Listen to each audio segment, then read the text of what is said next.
This video is brought to you by War Thunder. The PlayStation 1 should not have been scary.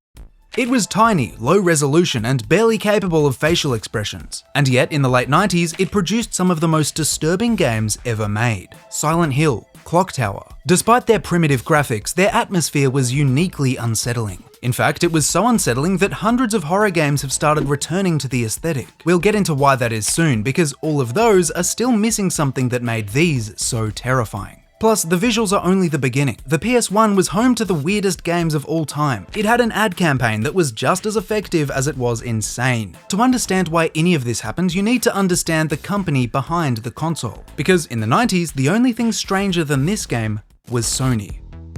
Just look at the ads they were making. I don't think I've ever seen a controller look so ominous. It stands out even more when you consider what companies like Nintendo were doing. While they did have their fair share of suggestive promos, characters like Mario acted as colourful, brand-friendly mascots. Mascots that Sony didn't have. Back then, most people knew them as the company behind the Walkman. They had no real history in the gaming industry, and to sell their console, they needed the attention of millions. Their solution was deliberately controversial and extremely successful. They called it more powerful than God, showed an arm with veins contorted into the face buttons. They didn't mention specs or coherent selling points because their only goal was to make the PlayStation seem unstoppable.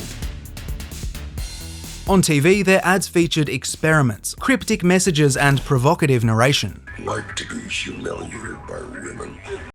Me? Sony knew full well that they'd be polarizing. They even made a satirical ad mocking the console's critics. Yes, friends, I'm talking about this.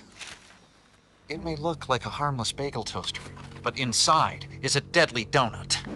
This came at a point when gaming was still widely seen as corrupting and dangerous. By leaning into the moral panic, they positioned themselves as the rebellious, edgy alternative. And they couldn't have done it at a better time. The generation that grew up with simple platformers was now becoming teenagers and adults. There was suddenly an untapped market for darker and more serious games. And with their cryptic commercials, Sony made it clear that PlayStation was the place to be. After all, when you market a console like this, developers make games like this.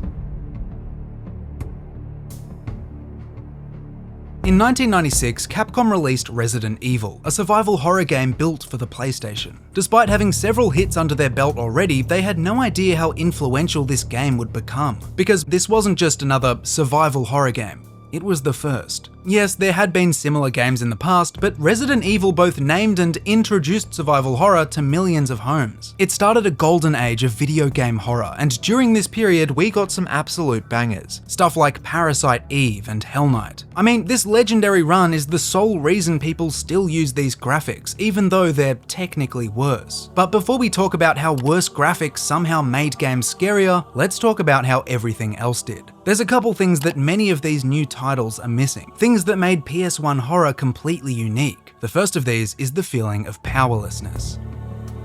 Few games leave you quite as vulnerable as Resident Evil. The camera angle is fixed and you're only given snapshots of your environment. This means you can only prepare for whatever's already in front of you. There'll be times when half of a room isn't visible until you move forwards and trigger the next angle. The result is a constant tension and urgency that's present even in the absence of enemies. Just compare it to Resident Evil 4, which uses a conventional third-person camera. It's still awkward, but you have a lot more time to spot and plan for upcoming encounters. With fixed angles though, you sacrifice this level of awareness for the feeling that every corner could be dangerous. The controller plays a big role too. It didn't have analog sticks until 1997, and games didn't actually need them until Ape Escape 2 years later. Before then, most titles gave you fairly limited control over movement, and Resident Evil was no exception. Every fight feels heavier and more intense. You need to be really purposeful about when and what you press. Now, I could talk about Resident Evil for hours, but less than 3 years after its release, the genre was redefined all over again. And this time, there were no green herbs and safe rooms.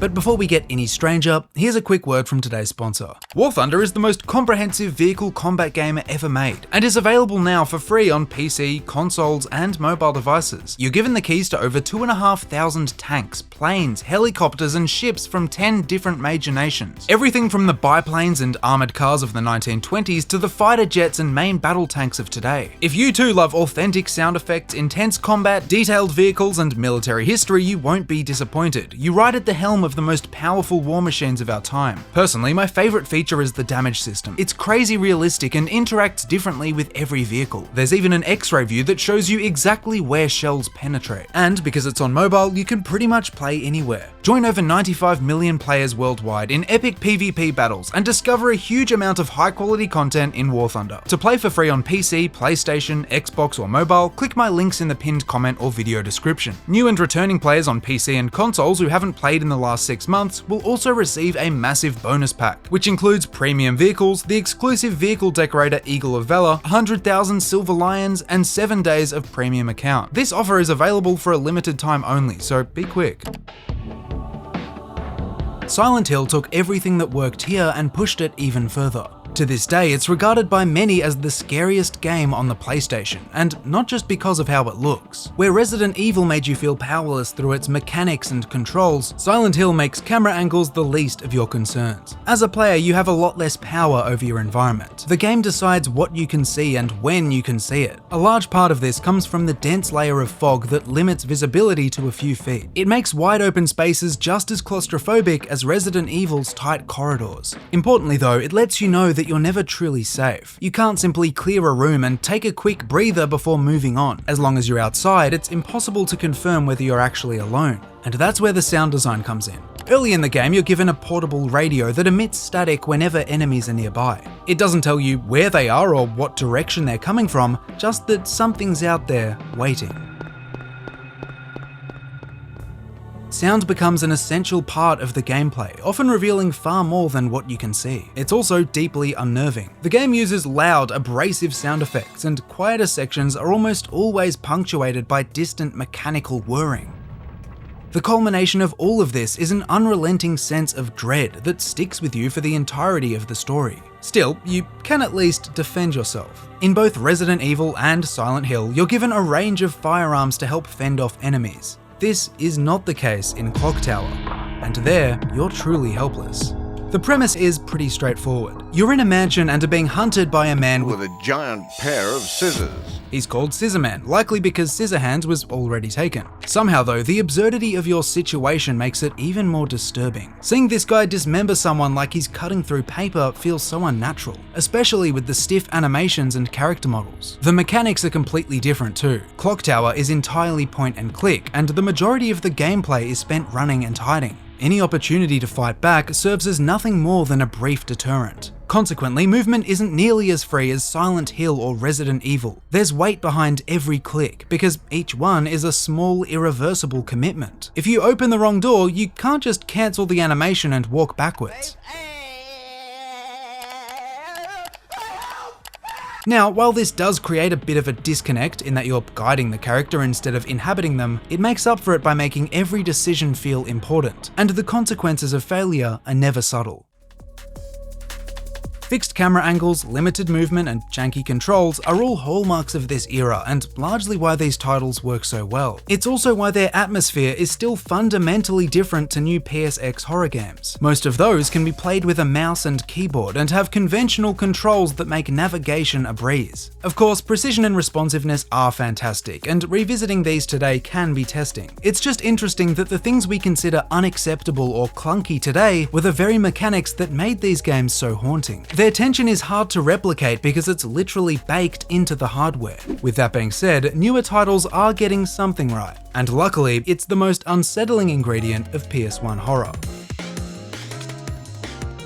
After all, there's a reason they choose these graphics over realistic modern assets. Something about them is really creepy. The look itself is called PSX horror, and it's become an entire genre. With jagged edges, blocky textures, and low-resolution characters, the aesthetic is unmistakable. YouTube has hundreds of tutorials on how to replicate it, and Steam is full of the results. The question, of course, is why, and for me, it starts with the faces. In most games, the vacant 5-polygon stare is almost charming. Think of PS1 Hagrid, Spyro, or Lara Croft. The characters aren't exactly expressive, and most of their personality comes through in the gameplay. Oftentimes, they were made the exact same way, taking a digitized photo of a real person and slapping it onto a cube. While effective, it often led to characters looking uncanny. At the end of the day, you're grabbing a human face and stretching it over a stiff geometric object. They feel like animatronics or puppets, which is funny in a platformer and terrifying in a horror game. The best example is Parasite Eve 2. Off the bat, there's virtually no voice acting, and most characters are frozen with a single expression, giving the player more room to interpret their emotions. Although, when you realize what they're up against, their vacant stares start to make sense. Like the first game, Parasite Eve 2 is rooted in body horror. Enemies undergo hideous transformations, morphing into bizarre bioengineered abominations. There's fatties, mossbacks, stalkers, strangers, and then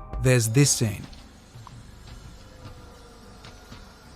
Chasers are horrifying. Their faces are eerily human, but the low-res graphics make it impossible to tell where the human ends and the mutation begins. You're left with something that falls squarely into the uncanny valley. Again, this effect is largely thanks to the lack of detail. There's gaps that you can only fill with your imagination, and when something's looking at you like this, your mind will go to some interesting places. Anyway, PlayStation graphics didn't just affect people's faces, and if you've played any of these games, you'll know that all of their environments feel slightly off. Objects have crunchy, pixelated edges that shift and shimmer as you look around. This subtle flickering is constant. Nothing feels static, and it's almost like the world around you is breathing. Over time, and perhaps subconsciously, this builds on a general sense of unease. It also mirrors how we process reality. We tend to struggle with unstable environments and busy backgrounds. Another important factor here is lighting. Back then, survival horror titles weren't the only dark games. You'd find rooms that disappeared into shadows and seemingly endless corridors in practically every series. Just look at Tomb Raider. Anything that's not within 10 meters of you gets consumed by the abyss. At times, it's definitely a little creepy. You never really know what you're walking into, what enemies might be lurking at the far side of the room.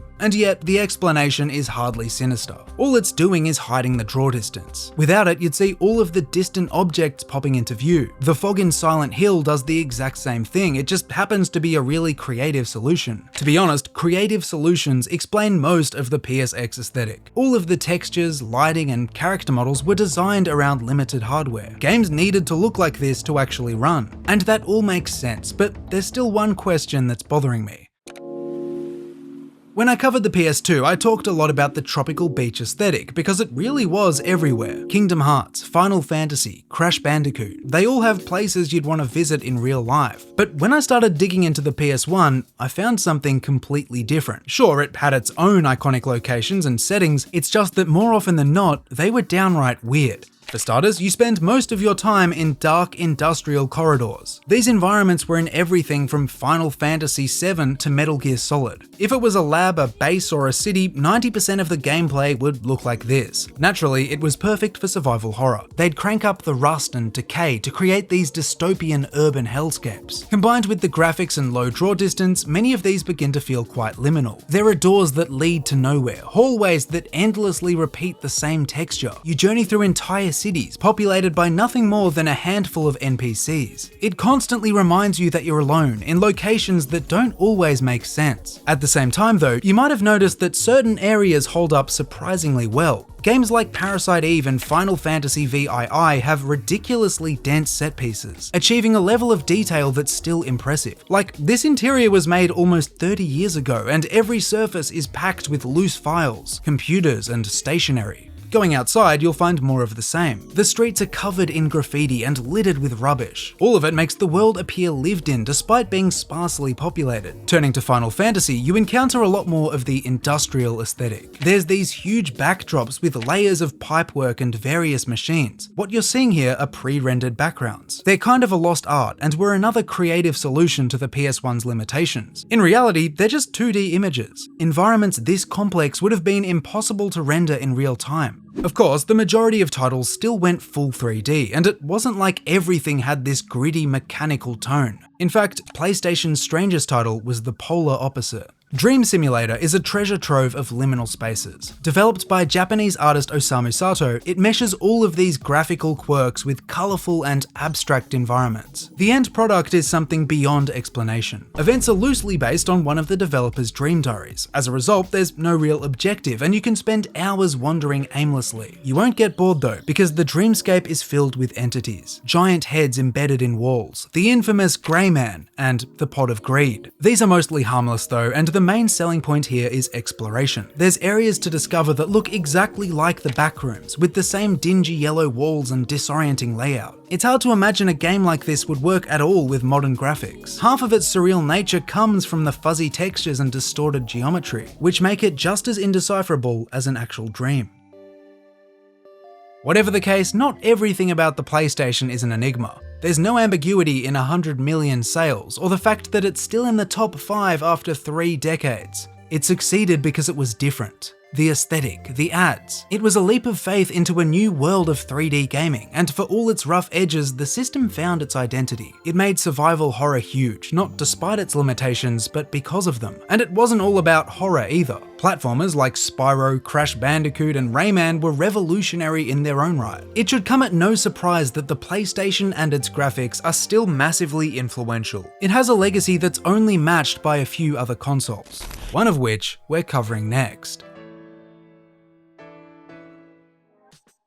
Again, shout out to War Thunder for sponsoring this video. Make sure to check out War Thunder now for free on PC, PlayStation, Xbox, or mobile, and use my links in the pinned comment or video description to register. Those of you who are new or haven't played for 6 months will also receive a massive bonus pack across PC and console, including multiple premium vehicles, in-game currency, and more. Again, it's only for a limited time, so grab it while you can. Thank you so much for watching, and I'll see you in the next one.